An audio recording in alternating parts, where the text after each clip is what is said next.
Bonjour, bonjour, bonjour. Bon déjeuner de ce matin. Bambote ebele bisika bizwi bino. Voilà, nazola kisabino ndeko mwasi asili kotika biso. Mwana na ye wana oyo asili koboma ye. Bango yo, bango mibale na mwana. Le garçon a 24 ans. Abomi mama na ye. Na Hollande. Voilà.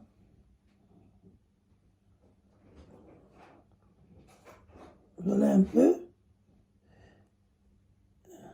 C'est triste. Abomi Nambeli. Oyo Yandako. Voilà. Donc, voilà un peu encore ici. Bangobali Bangwana. C'est son propre fils. Omoni. Bazako tout presque na bazolo ndenge moko. Voilà. Bonjour à tout le monde. Bonjour, bon déjeuner dès ce matin. Bambote ebele bisikabi zubino. Zambalola ebako pambola bino bandeko nanga. Voilà, c'est la danoise. Votre maman Leki. Bon service. Nabakoba oke musala. Malgré neige, malgré ma lilina, on doit partir au travail. Ceux qui moussalaté, parce que Nzamba lobi même la Bible, c'est lui qui ne travaille pas, ne mange pas. Yon tolinga ko salaté, oliaka, keba, ezalisum. Oliandeni. Oliandeni. Oliambonga ba fenea. Non, non, non. Faut sala. Ato boti bana 50. Ato boti bana 5. Ato boti comme tu dois travailler. Voilà.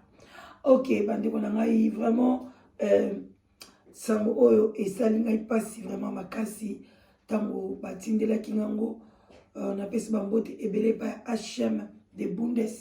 Vraiment des gros bisous à toi. Tango batindelinga message oyo esalinga ipasi makasi komona mwana mobali à 24 ans. 24 ans, tu es vraiment mûr.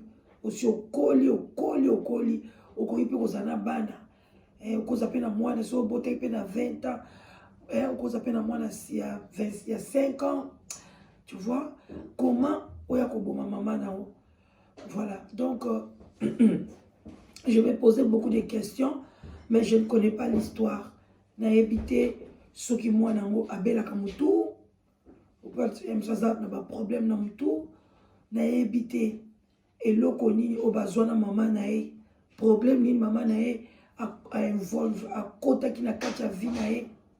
Oye sepeli ça qui était et loko ni maman nae a reproché qui est kaka les ondes ndenge balobaka bamsu balobi non avant d'aller sur na Hollande te moi na comment on va dans la Belgique mais et loko ni ça qui a longwa kuna na mboka wana ou bien bref abimaka diana ndako akoma na vie nae et loko ni ça qui abima kuna pona aya ko boma maman nae et loko ni bandeko na ngai point d'interrogation oyo ngai na ebité na koya ko expliquer binoté mais tokola musanango conscience bandeko nanga na bandenge ebele ba mindele so mwana koksi 18 ans 19 ans ba bandi déjà ko apprendre ye ndenge nini akozwa responsabilité na ye ndenge nini akozwa ndaku na ye soit na université soit asali abandi ko sala bandi ko futela moi appartement na ye biloko wana esaka bien parce que âge wana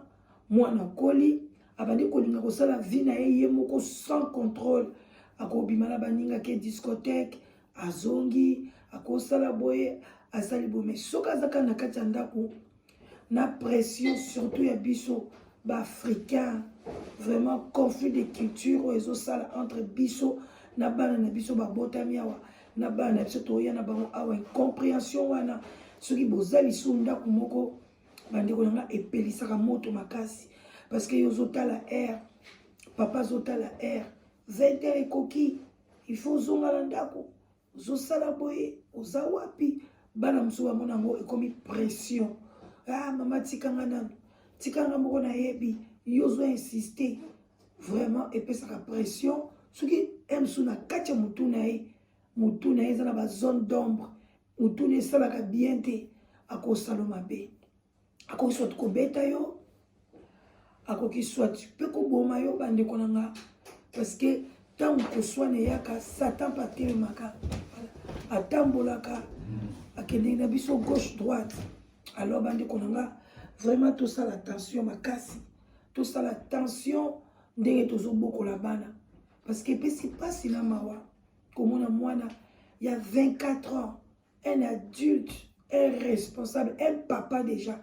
Comment Oroya vraiment ozwa mbeli na cuisine yaya eloko koboma yo ezaka pembeni na yo kaka mbeli yo ningo kataka musunyo kataka soso kataka légume kaka yango ndeko koboma yo nzeba ndeko na ngai epesi pasi na mawa na comprendre histoire ote et lesquels ngai je me suis dit mais c'est quoi au juste pourquoi ça bandeko na nga na koza mulai mingi te mulai vraiment mingi te bandeko na nga pona histoire oyo eloko kana kosenga ba parents to kotaka na ba profondeur ya ba discussion makasi na bana te soki balobi mwana oyo ba pekisaka oyo nano akei te mais oyo sa kei na ye yaya tamusu tika ye akende komona ba conséquences banda koteya mwana banda azaki mwana moke soki akoli akomi ba 20 ans ba 25 ans eke alingi nzela ya mabe tika ye ake nzela masanga tika ye ake nzela ya drogue tika ye place bakokanga ye parce que akomi déjà adulte aza esu mwana mokie te mpona baka ya boyaya ebele toya kokutana nango na kati ya mokili oyo soki toza koinsiste na bana na banzela oyo bango balingi kolanda parce que na Hollande eza bamboka moko bana bakotaka mpe facilement na drogue même ata na bayuki awa bana bakotaka na banzela ya mabe omoni batambola na bambeli na bango moko kutu ye kutu azwi mbeli ya cuisine abomi mutu mais ya biso a batambola na bambeli na bango moko batambolaka na baminduki donc baza nango ozala mwana na mobali mais ozweba te nzoka aza na munduki na sambeto ebele bakuta yango abiya na bilelo mpe afunda bongisa chambre ya mwana ake kokuta boye munduki mama moko alenga alobi na mobali na ye nonono tokobomba boye te fo tobenga polise ayeba mpenaki makambo eza mabe bapengela ye polise azwa ye amema ye na place ya bana batiaka bango na détention mpona korééduke bango avanda kuna 3 mois mama na ye na tata na ye bakenda kotala ye te babi non mwana na azeki na 16 ans zomona na France mpe tomona mpe moko aboma mama na ye siko tomoni ekomi na Hollande bandeko nanga tosala attention kaka na bapériode ya bafete il y a beaucoup de choses qui se passent totia nzambe liboso na tomibatelaka na makila na Yesu tomisalanaka mabe te on ne sait jamais mama amemaka vi na ye ndeni babiloko mosusu mpe eza basubasima place touti amemaka vi na ye ndeni estce asakrifiaka bana ya bato te bamosusu ta mosusu asakrifiaka bana bambanda te oyaka kokuta bana moko boye tanyokolaka bango bandeko nanga keba soki okokobokola mwana moninga te kozwa te bokola ya yo moko ya deja oyo bakokoka kobokola bana baninga te mitema na bango ezalaka malamu te mais ozowelelaka mobali mobali mais bana ozokoka te alitango onyokola bana wana conséquence nango bakoboma yo na bana na yo moko bakoyina yo mpe na bana na yo moko. Alors il faut faire attention, il y a beaucoup de choses qu'on peut énumérer oyo ekosalaka mwana boma yo mais na entre autres malade ya mutu ekoza numéro 1 parce que mwana nyonso to alingaka mama na ye mwana nyonso to azaka fan na mama na ye mwana nyonso mama na ye azala boye azala ndenge nini aza soki comment mais mwana nyonso azaka fan na mama na ye soki omoni mwana akomi na niveau aboma mama na ye il y a quelque chose qui ne va pas dans sa tête. Surtout bana mibali balinga mama na balinga ba parents na bango trop balinga ba mama na bango trop amour bobo nzambe asala ke mwana mobali faut alinga mama na ye parce que tant olinga mama na ye nde yango pa kolakisa et pas ya mwasi na ye. Ah j'aime ma mère tant omona mwasi na ye azomona mama na ye mais comment na niveau bo mama na ye ça c'est grave. C'est quelque chose qu'on ne peut même pas concevoir, quelque chose qu'on ne peut même pas écouter. Et ça, il est quand même entendement nangai. Akoma ki wanandeni.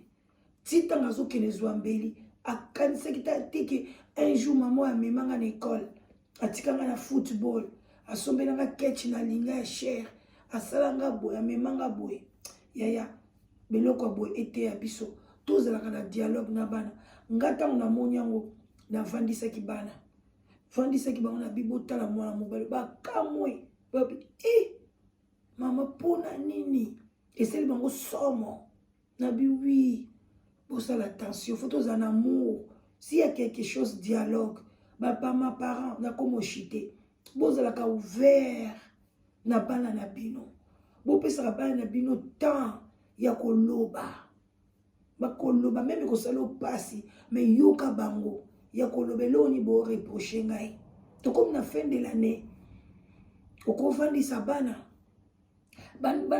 ane esili siko même avant bopesa na bakado ofandisi bango lobi bana nanga ane o esili eloko ni bozo reprocher biso baparent oyo tobongisa mpona bino bana bakoloba papa non y a rien boy bopesa na biso nyonso tolingi te maman on t'aime beaucoup y a rien ok bon nga pe naza quelque chose nalingi na reprocher bino nalingi année prochaine bosala bobo s'organiser bokoma kotiaka pe propriété na ndako bachambre na bino nalingi so badérangement te bosala boboye baorganiser baire à classe biloko ya bosololi bokaboli bakado ezosala temps bosoa na bana mais bino bozwaka temps ya kosoa na bana te bana babombi kanda ebozozaki na kanda ere osololi na kanda esili mais yo pesaka mwana temps te tu n'as même pas le temps de toi-même musala ou bien koti ba réseaux sociaux ou bien so bandi téléphone na bandeko na yo tu n'as pas le temps avec les enfants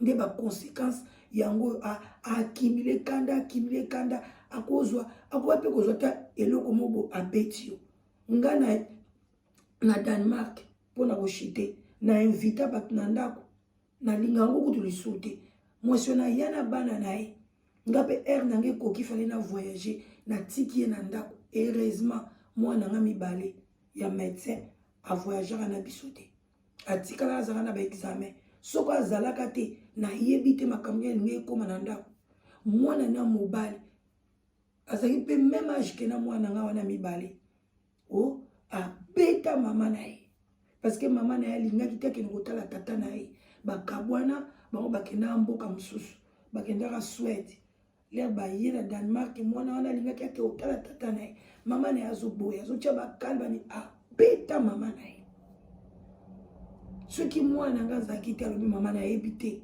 abetaka likufu moko na liso pof liso deja esali liso ekangami evimbi po alinga bakisa mosusu tellement mwana nga ya mwasi bazaka makasi alobi mama na bloka edi nga nasala quand même karaté parce que bana nga basala karaté ya liboso na ya mibale ya liboso kutu ya keti na militaire karaté osala na te abina peta ye moko boya ke koti na zwa mama na ye na bwaka ye na chambre na kangi chambre na bandi oloba ne mais c'est quoi abi mama mais catastrophe na lina bengele kutu ba police mama na ya bandi non ko bengele police tabi te fois kende ba kende na ye tala biloko ndenge wana sikoso batikalaki bango mo na kati ya ndako to voyager ki biso nyonso tikeli bango ndako basala mwa séjour na bango nsima bakende elinga ezala ndeni balingaka beta mama na ye